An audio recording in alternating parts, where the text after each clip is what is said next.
Hello and welcome back to the channel once again. My name is Andy and today, albeit a week late, is my race review from the 2018 Hungarian Grand Prix that ran last week. Been a bit of an interesting week. I've been busy this week and internet has been, well, it's been non-existent for me for a good part of this week, unfortunately. So I didn't actually get to see the race live. I did catch the highlights. And obviously I've not really been able to get on and do this before now, so here we are finally getting a chance to just keep up to date with the proper race reviews.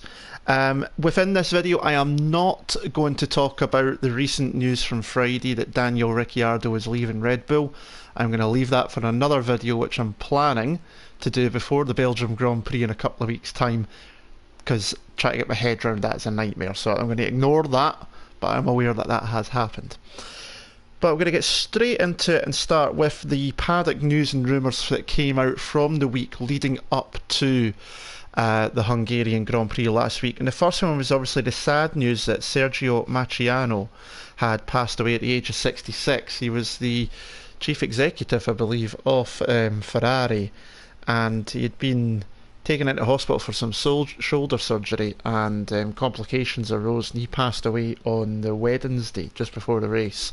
The Ferrari team had put their flag out on half-mast during the weekend as well. It was very sad news to hear of his passing. The other sad news as well, in one way, was in regards to Force India being put into administration late Thursday evening, Friday morning.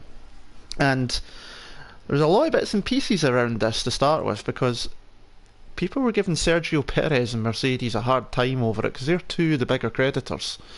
Perez is rumoured to be owed about $3-4 million, and Mercedes around about $9 million for engine bills.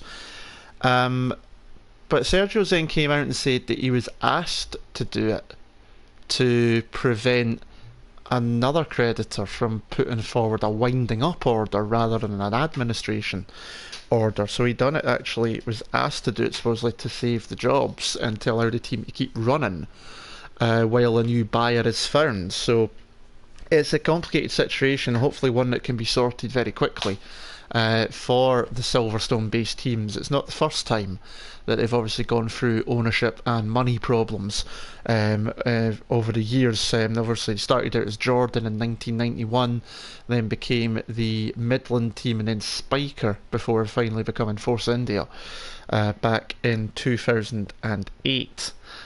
So it's definitely been a better journey in recent years, and obviously this almost looks like a back to the dark days of the past, so hopefully something can be sorted out very soon there as well.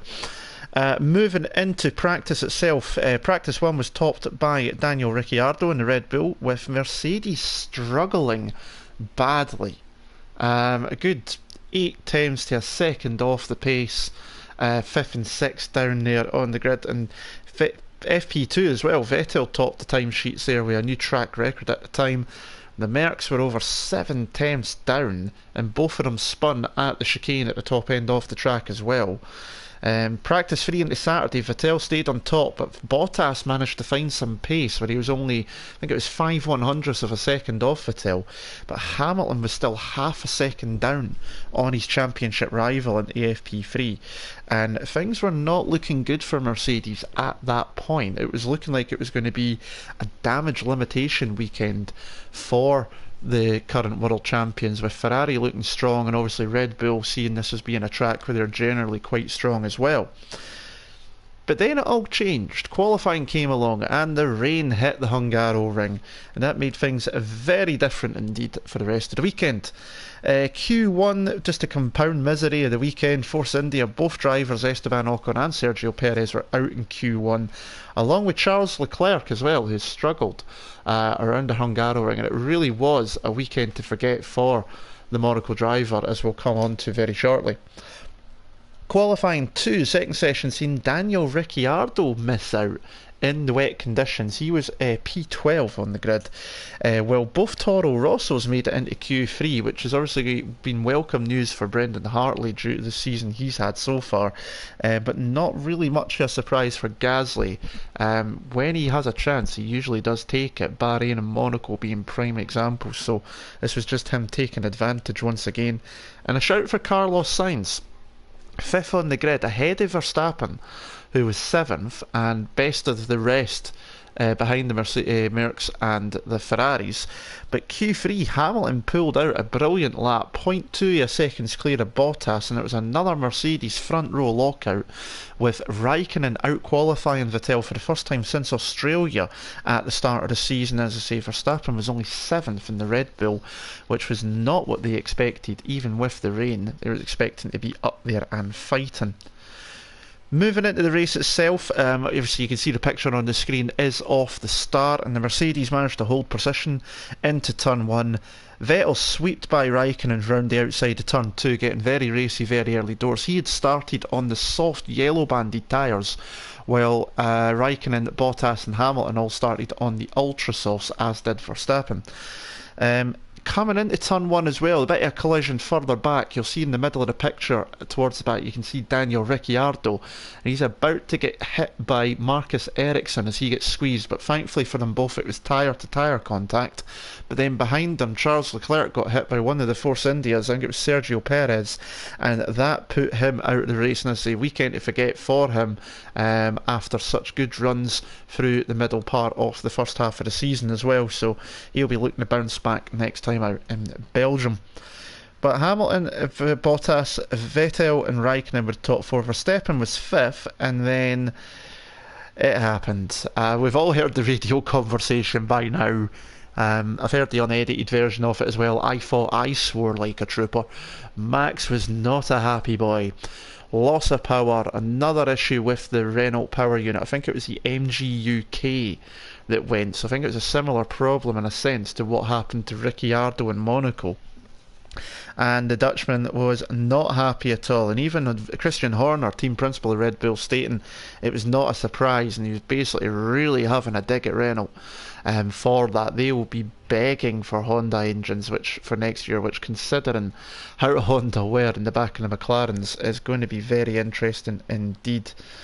That put the Dutchman out of the race, so the top 4 carried on as normal. By lap 11, Hamilton was 4 seconds clear, and then we got an interesting radio conversation from Ferrari where Raikkonen was saying, "Is my drinks button not working?" And the team confirmed, although it took a bit for Raikkonen to take it in, they hadn't even connected up the drinks bottle, which, around the Hungarian track, in the heat that it was, over 30 degrees temperature in the air, not something you'd expect to happen. But he came out the car at the end of the race, he looked like he had hardly done a run.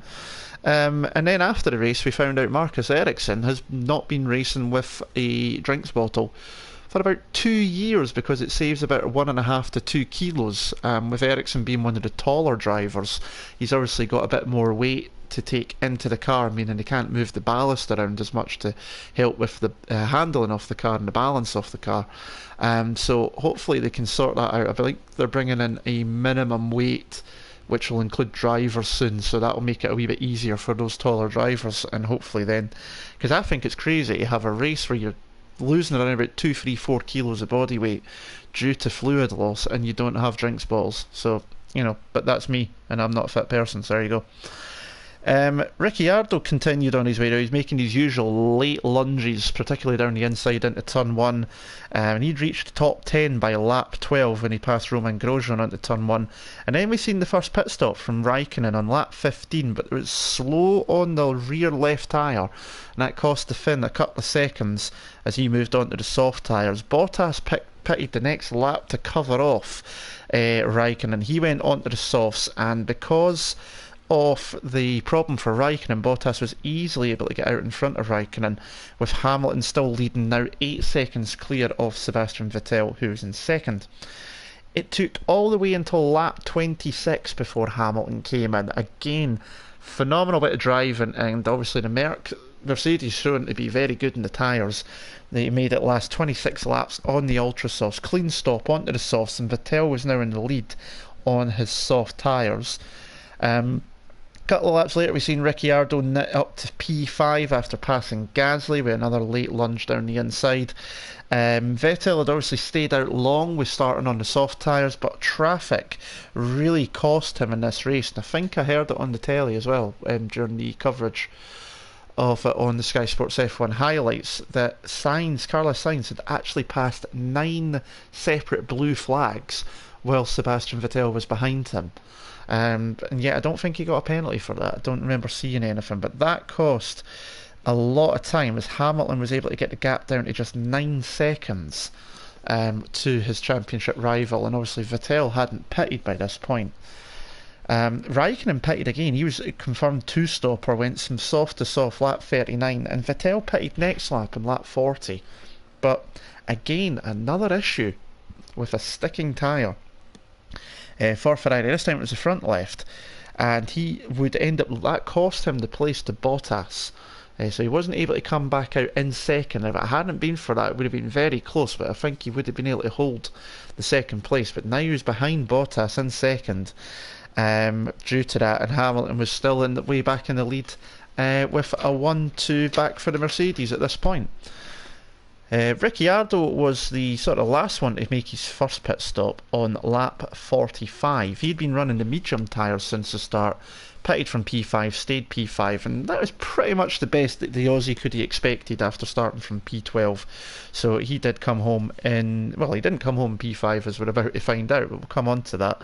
But he would have been expecting not much more than that from the race. During the pit stop phase, both McLarens had jumped up to 8th and 9th, Alonso and Van Dorn both in the top 10. They had done the same thing, they had ran long stints.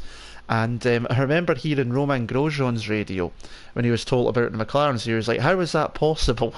And he just got stuck in traffic, and the McLarens were able to have clean air and just run really, really long. So it really helped them to get up the order. But poor Stoffel Van Dorn, lap 51 came around, out the last corner, and he loses all the gears, the gearbox breaks, and the Belgium is out the race again.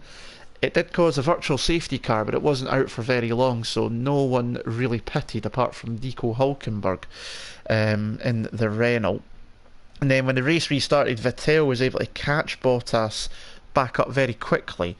By this point, obviously, Bottas had been on the same soft tyres since lap 16. Even Raikkonen had pitted, obviously, for new tyres, of course, but Bottas has stayed out in a one-stop and had now done around about nearly 40 laps on those soft tyres, and Vettel was able to catch up pretty quickly. But Bottas done some really good defensive driving. He was able to keep Vettel at bay, and Sebastian seemed to be struggling on those ultra softs. He just didn't have the pace, and it did look like he had some issues with rising temperatures because he dropped back from the Mercedes and was also pulling out of the slipstream as well, trying to get some fresh air through the vents to keep the car cool, and then he caught back up again pretty quickly. But this also allowed Raikkonen to catch up as well, and it became a 2-car Ferrari battle trying to get past the Finn in the Mercedes of Bottas for a number of laps. This helped Hamilton though. He was now around about 20 seconds clear and on his way to another victory before the summer break. Quite an easy race it turned out for Hamilton. It was more about managing things and just keeping good pace. Certainly something they didn't expect after Friday for sure. But then obviously we've seen the videos, we've heard it all. Bottas gets wide out of turn 1, Vettel gets the switchback, Bottas lights the rear tyres up and Vettel's through.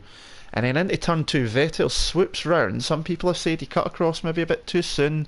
Some people say he didn't. It was a racing incident for me.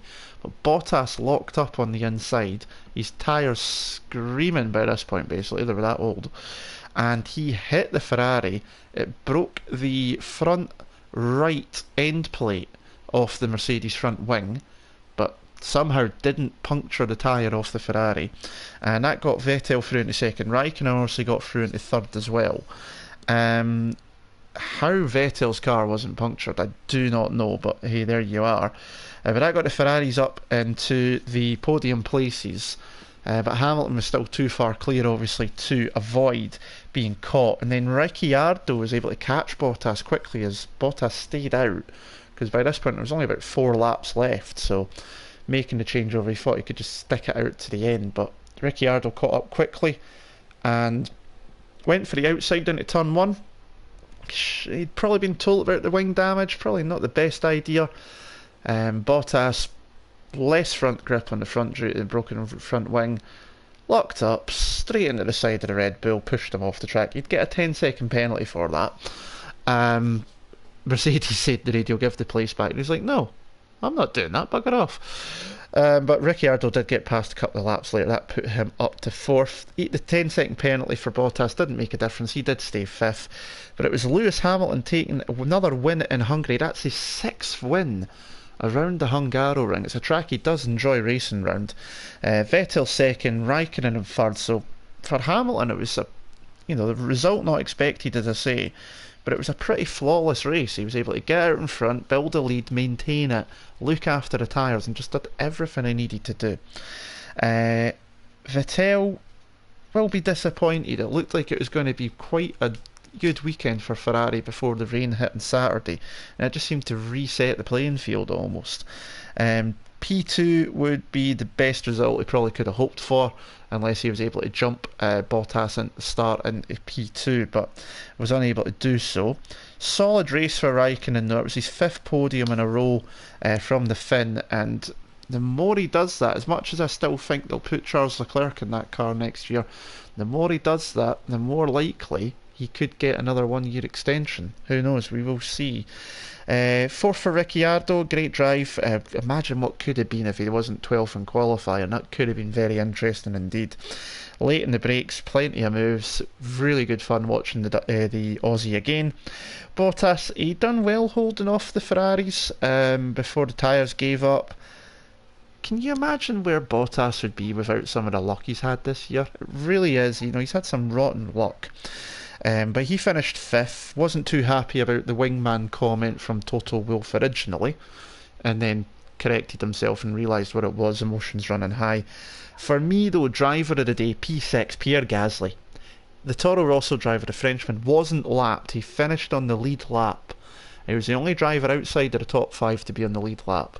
And usually everybody but the top 5 or 6 get lapped nowadays. So brilliant driving from him. It was a great weekend. Didn't put a foot wrong.